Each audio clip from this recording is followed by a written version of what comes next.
Olá, meninos e meninas! Eu sou a professora Rosemar de Azumac e vou falar com vocês sobre a redação do Enem hoje. Então vamos lá! Linguagem, códigos e suas tecnologias, a redação do Enem.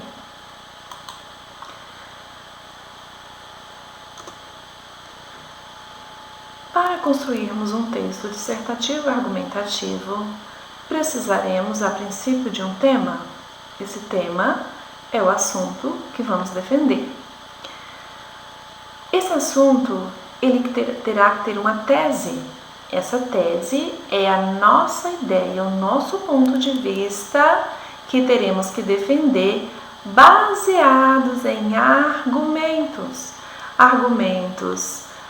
pessoais, mas também argumentos com vozes de outros personagens, argumentos baseados em estatísticas, baseados na história, baseados em exemplos, em citações.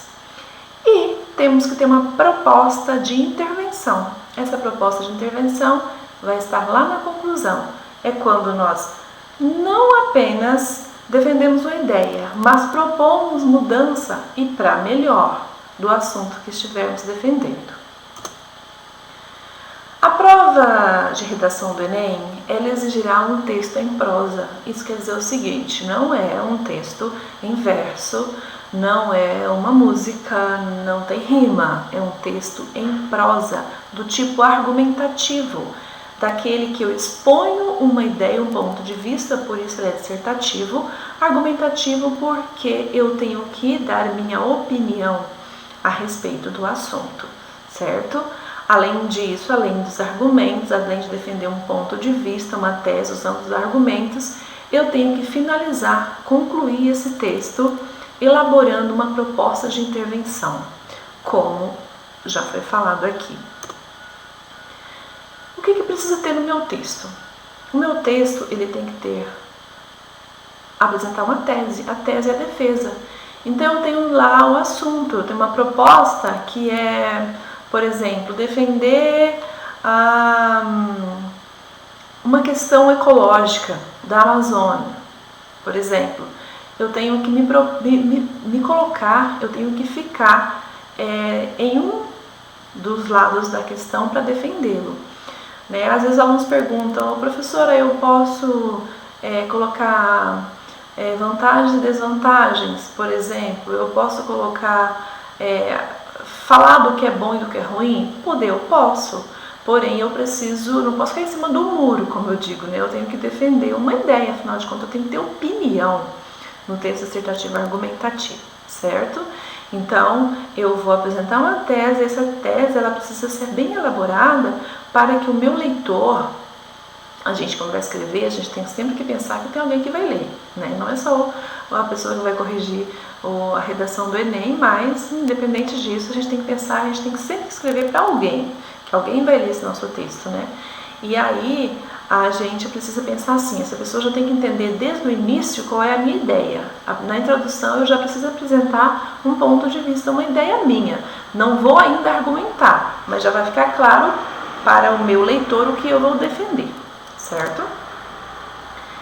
E essa tese, então, é a ideia que você vai defender no seu texto, como eu já falei. Essa ideia ela vai ser defendida na introdução ou melhor, ela vai ser apresentada na introdução e ela vai ser defendida durante o desenvolvimento, utilizando todos os argumentos possíveis, utilizando citações de autores, filósofos, escritores, utilizando pontos de vista de pessoas que entendam do assunto, né? Claro que eu não vou citar a minha vizinha, porque a minha vizinha não é conhecida nacionalmente nem mundialmente, mas eu posso citar uma pessoa importante, um autor de novela, uma revista, um filme, um livro, uma série, né? Um trecho da Bíblia. Tudo pode ser usado para o meu argumento, para a minha argumentação e para a defesa desse ponto de vista. E aí, na argumentação, que é no desenvolvimento, eu vou usar algumas estratégias argumentativas. Quais são elas? Eu vou utilizar exemplo. né? Como eu já citei agorinha. Exemplo de quê? Eu posso citar um exemplo dos anos 50, baseado, né, em fatos reais dos tempos modernos de hoje. Eu posso apresentar dados estatísticos. Gente, atenção, esses dados estatísticos, eles têm que ter comprovação. Eu não vou dizer uma coisa que eu não possa comprovar. Então, eu tenho que isso tem que estar baseado em alguma revista, em algum livro, eu tenho que ter visto em algum jornal, tá? Então, é importante apresentar estatística, sim, mas eu preciso comprovar. Porque se eu falar por conta própria, citar uma porcentagem lá de alguma coisa por conta própria, não está valendo, não.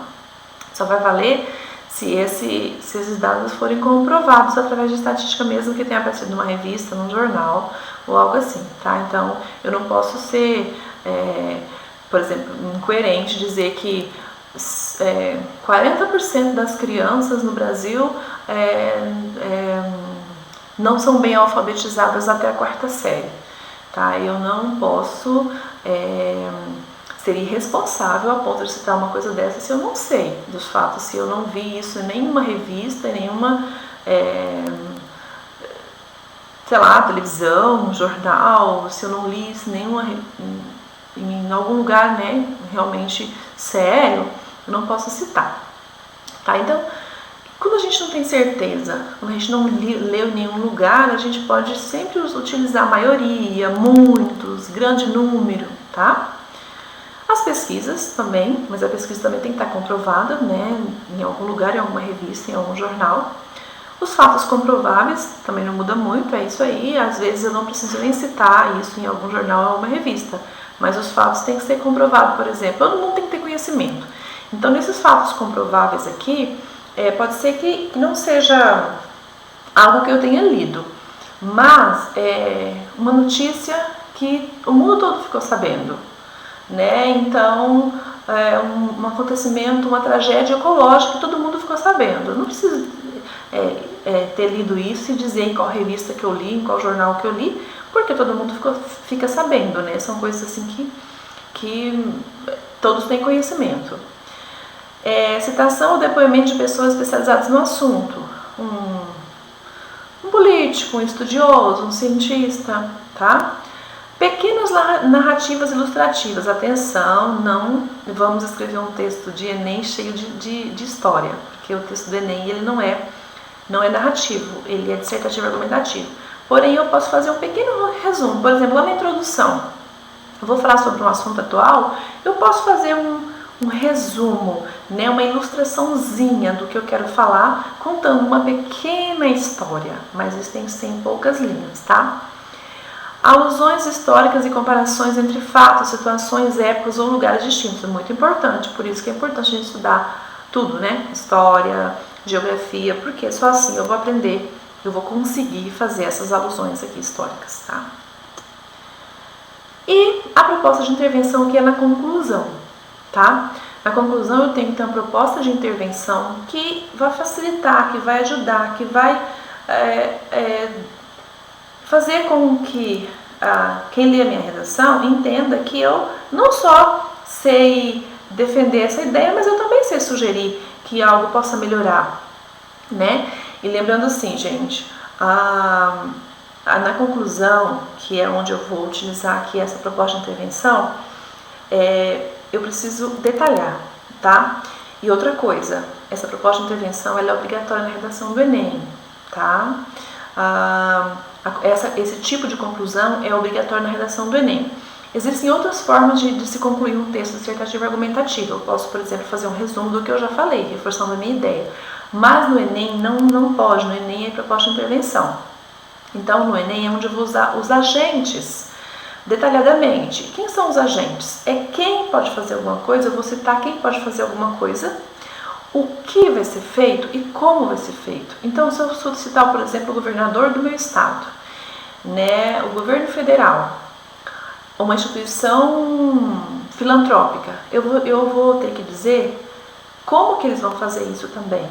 E o que aliás, primeiro, né, pela ordem, o que pode ser feito e como pode ser feito. Tá? Então, sempre lembrando que o detalhe é muito importante. E a gente pede que se use pelo menos 3 agentes, tá? 3 agentes, por exemplo, o governo federal, uma instituição filantrópica, a família. ou a sociedade, uma instituição religiosa e o governo, por exemplo. Vai depender do tema, né, gente? Vai depender do assunto.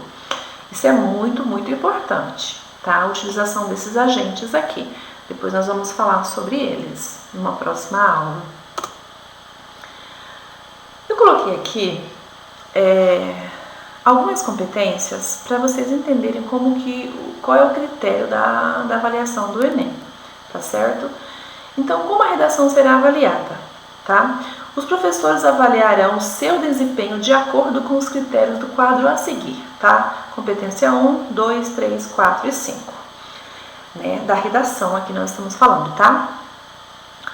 A competência 1 é demonstrar domínio da modalidade escrita formal da língua portuguesa. Eu tenho que saber falar, escrever em português, né? E essa escrita minha tem que ser na linguagem formal. Não é aquela oral que eu falo em casa com a minha família, não, tá? Com os meus amigos íntimos. Não é aquela linguagem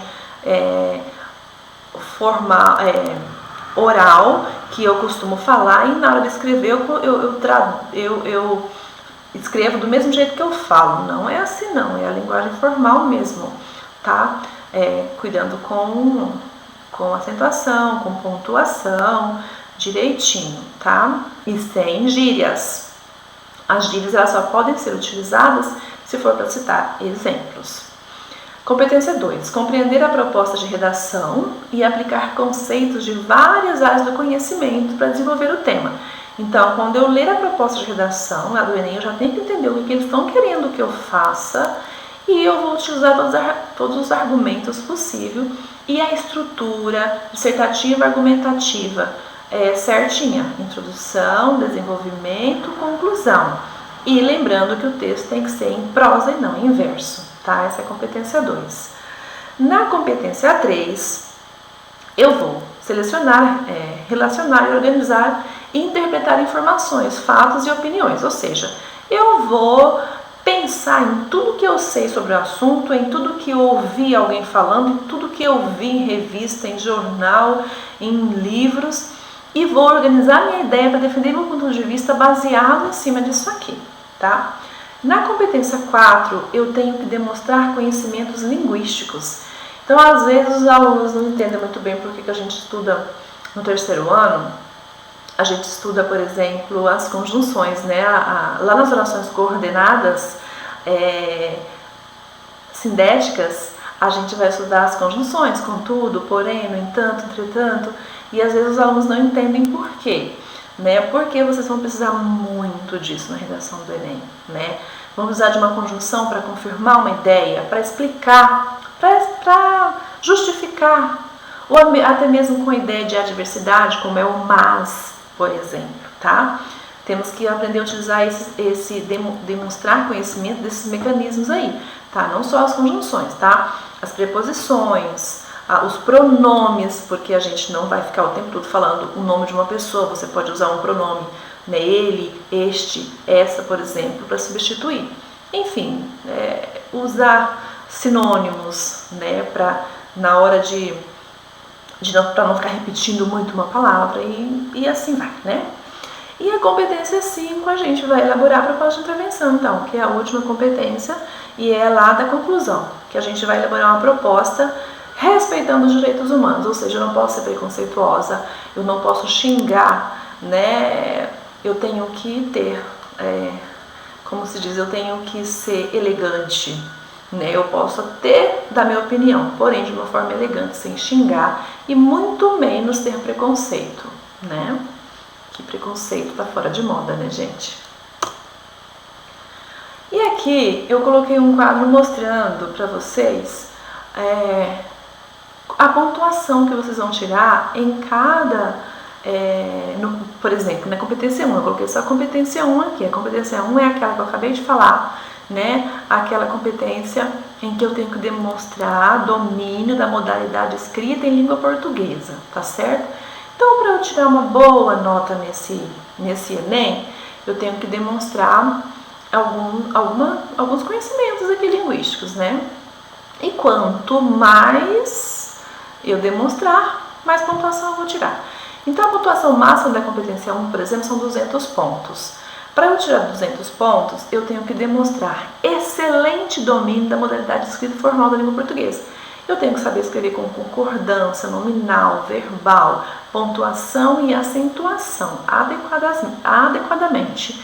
Desvios gramaticais ou convenções da escrita serão aceitos somente como excepcionalidade. Por exemplo, gente, eu fui escrever deixar e ao invés de colocar X, eu coloquei CH. Uma vez só, passa. 2 vezes não passa mais, porque significa que você não errou por falta de atenção, que você errou porque você não sabe mesmo, tá? Então já é descontado. Quando é que eu vou tirar 160 pontos, né? Para eu tirar 160 pontos, eu preciso ter um domínio bom. Aqui eu preciso ter um domínio excelente. Aqui eu tenho que ter um domínio bom, né? Então,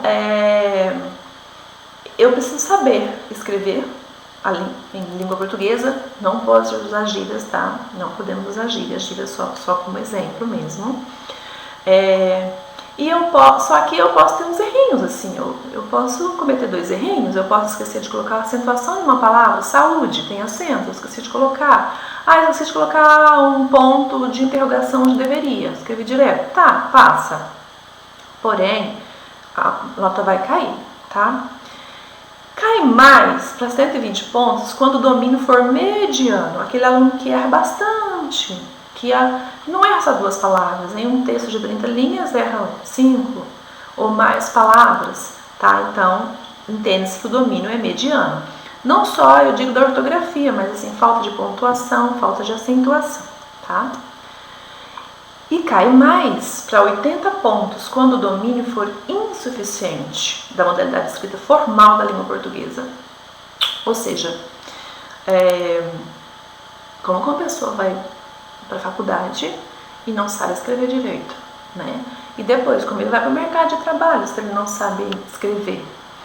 Então, isso é muito bem avaliado. Piora para 40 pontos só na competência 1 se o aluno demonstrar um domínio precário. Vixe, praticamente ele escreve muito mal. Erra muito, muitos erros de ortografia, muitos erros de pontuação, muitos erros de acentuação. E piora, e aí é que a vaca vai para o brejo, é quando ele zera. E quando ele zera? É quando ele demonstrar desconhecimento da modalidade de escrita formal, ou seja, ou ele é um estrangeiro, não sabe escrever em português e tentou fazer o Enem mesmo assim, né? Ou ele realmente tem algum problema de alfabetização, não conseguiu escrever, tá? E aí nós vamos ver agora quais as razões para se atribuir nota 0 a uma redação. E a redação pode ser zerada, professora? Pode. A redação receber nota 0 se apresentar uma das características a seguir: fuga total ao tema. Por exemplo, eles deram pra gente um tema para falar sobre a Amazônia, certo? Aí a gente vai e fala sobre o acidente das usinas nucleares lá em Angra, né? Pode ter uma relação? Pode. Eu posso utilizar isso como exemplo, porque pode ter uma relação, de repente, com alguma questão ambiental da região amazônica. Mas eu não posso escrever tudo sobre isso, tá? O foco tem que ser o tema que foi me dado. Não obediência à estrutura dissertativa argumentativa. O texto tem que ser dissertativa, argumentativa em prosa, não pode ser um verso, não pode ser uma poesia, não pode ser uma música, certo? A defesa tem que ser tua, do teu ponto de vista, tua ideia, e tem que ser em prosa. Extensão de até 7 linhas. O que seria essa extensão de até 7 linhas? Até 7 linhas, eles não vão nem ler a sua redação. A partir de 8, eles irão ler a sua redação. Porém, não quer dizer que com 8 linhas a redação vai tirar nota boa, né, gente? Porque não tem como fazer um texto dissertativo e argumentativo, com introdução, desenvolvimento e conclusão, com 8 linhas. Tá? Então, a partir de 7 será avaliado, menos de 7 será zerado. Cópia integral de textos motivadores ou da proposta de redação. Por exemplo, vocês vão receber textos motivadores para fazer a redação de vocês, porque vamos supor que o aluno ele não tenha muito conhecimento daquele tema. Mas com os textos motivadores que ele vai receber, que são de gênero diferente, por exemplo, eles podem colocar lá uma poesia, uma música, um texto de opinião, um artigo científico, um artigo de opinião, enfim, estatísticas, normalmente eles põem estatísticas, charge, histórias em quadrinho. Eles utilizam estratégias diferentes, tá? Os textos não são iguais, não são repetidos. São 4 textos com gêneros diferentes, que é para facilitar mesmo a sua interpretação, né? E aí você vai lá, na hora de fazer sua redação, você vai lá e copia o texto deles na íntegra, dizendo a redação, tá? Não pode. Se copiar um trechinho, às vezes eles descontam na quantidade de linhas. Por exemplo, você fez 30 linhas, 2 foi do texto que você copiou, é descontado aquilo ali. Mas se você copiar na íntegra, zera a redação, tá? Impropérios. O que são impropérios? Tem gente que faz de propósito, né? Tem aluno que tá meio revoltadinho lá, meio cansadinho, meio... chuta o balde, chuta o pau da barraca e faz umas brincadeirinhas, desenhos, ou escreve um texto que não tem nada a ver com aquele texto ali, tá? É zerada a redação. Nós temos um exemplo no livro Revisa Enem de redação. Inclusive, é a primeira atividade do livro, ela tem 3 textos para a gente ler, né, e dizer o que pode ter sido zerado aquela redação. A gente vai encontrar lá um impropério, né, que eu não vou dizer o que vocês têm que encontrar, mas é baseado nisso que eu estou falando aqui, tá? Parte deliberadamente desconectada do tema proposto. Também é praticamente isso, né? Ou seja, a pessoa pega, faz um texto, um belo texto, uma bela introdução, e de repente ela vai lá e faz uma bobeirinha que escrever algo que não tem nada a ver. Às vezes é de propósito e às vezes não é, às vezes é porque ela se perde mesmo, tá? Então também será zerado. Assinatura, nome, apelido ou rubrica fora do local devidamente designado para a assinatura do participante. Tá? Então, vocês vão receber uma folha de redação e lá a gente terá onde colocar o nome, certo? Não precisa assinar embaixo, mesmo que você tenha feito uma obra-prima, não precisa assinar com a sua bela rubrica o texto, tá? Texto predominantemente em língua estrangeira. Já diz que tem que ser em língua portuguesa lá nas orientações, então fez a língua estrangeira, zerou. E folha de redação em branco. Às vezes a pessoa faz a redação lá no caderno, né, no caderno de redação de prova, e acha que é suficiente, que vão corrigir aquele caderno. Não vão, o que vai ser corrigido vai ser a folha que veio para você passar a sua redação ali, tá? O rascunho lá no livro não vai ser corrigido, certo? Importante, gente. Procure escrever sua redação em letra legível, porque ninguém é obrigado a adivinhar a letra, professor não tem bola de cristal, certo? Então a gente precisa saber conseguir ler sua redação, ele tem que estar legível, nem muito pequena, estilo bicho de pé, né? E nem aquelas letras enormes que dá a impressão que está fazendo grande para encher linguiça, para ocupar o espaço da folha. O título na redação do Enem ele é opcional. Atenção que nas redações de vestibulares pode ser obrigatório.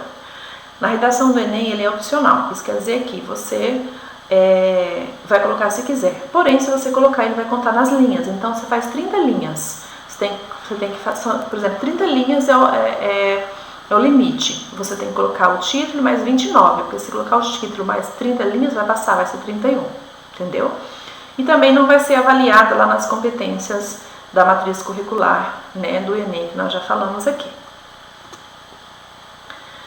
E, gente, uma coisa muito importante. Para a gente fazer uma boa redação, a gente precisa ser um bom leitor, né? Ninguém consegue escrever se não lê. A leitura é a base de toda boa redação, de toda boa escrita, seja como para você ter argumentos para escrever, seja para você escrever pontuado, acentuado, com as concordâncias adequadas, tá? A leitura amplia vocabulário. A leitura te dá um repertório sociocultural enorme. Você vai entender de outros assuntos. Gente, a redação do Enem, ela é assim, eu digo que ela não é difícil. Por quê? Porque se você é uma pessoa que escuta a conversa de um adulto, que ouve as histórias de um velhinho, que lê a Bíblia, que presta atenção na aula do professor de história, de geografia, de física, de química, de matemática, de biologia. Se você é um bom leitor, né, desde cedo, é muito fácil fazer uma redação do Enem. Porque você não precisa utilizar palavras muito elaboradas, cultíssimas. Você precisa defender uma ideia, um ponto de vista, escrevendo em língua portuguesa corretamente, tá? E o segredo está na leitura. O segredo está na escrita, no treino, né? Mas principalmente na leitura. Tá certo, pessoal? Quando a gente lê, né, a gente é capaz de ampliar os nossos horizontes. Quando a gente lê, né, a gente é capaz de enxergar muitas possibilidades que a gente não enxergaria se não fosse essa leitura. A leitura faz a gente abrir os olhos para o mundo, né? E eu digo, quando lerem, leiam tudo, né? Leiam tudo, leiam revista, leiam jornal, leiam história em quadrinhos, leiam a Bíblia, muito rica a Bíblia, né? Para muitos exemplos. Leia frases de filósofos, enfim. Leia tudo que você puder, que isso vai facilitar muito a tua vida na hora de escrever um texto dissertativo argumentativo, tá certo? Na próxima aula, nós falaremos sobre uma redação nota 1000 do Enem de 2018, é uma redação que eu gosto bastante, então ela é 2018, mas eu vou lê-la para vocês e a gente vai discutir, tá? Essa redação. Vou apresentar também para vocês os agentes que vocês devem utilizar, né? Lá da conclusão, que eu já falei para vocês que tem que utilizar. E vou apresentar também frases de autores, tá? Opiniões, frases de filósofos, por exemplo, que vai ajudar vocês em várias redações, em vários temas. E também possíveis temas para a nossa redação do Enem, certo? 2020. A gente não é capaz de adivinhar, mas a gente é capaz de estudar, pesquisar e imaginar alguns temas que podem cair, que são temas importantes que podem ser discutidos, tá certo? Não quer dizer que a gente vai acertar, mas a partir desses temas vocês podem treinar as redações de vocês em casa também, tá? Então, muito obrigada e até a próxima aula.